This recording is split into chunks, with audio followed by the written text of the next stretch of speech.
I've just assembled my Evolution R255TBLX Plus, and I realised that there's a bit of an issue with folding the carrier frame, and that is when folding it, the underside of this frame will touch the ground and scratch. So in this video I want to present a solution to that, to prevent it from scratching.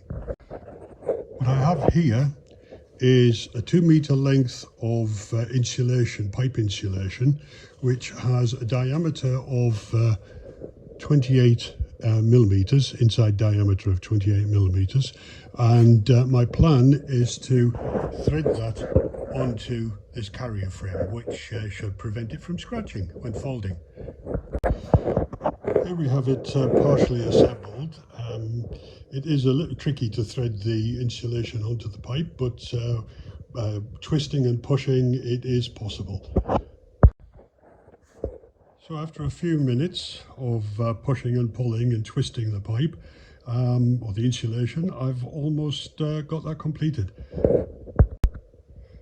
That's the whole of the insulation pipe on the frame. Now it's just a case of cutting it off to the right length and replacing that part of the frame on the table saw frame.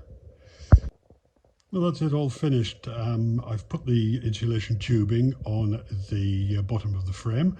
All told, I used about 1.2 meters of the insulation tubing. However, I could have probably used 1 meter. Just cut the pipe that I bought in half. So a nice cheap solution to prevent your table saw frame from being scratched when folding.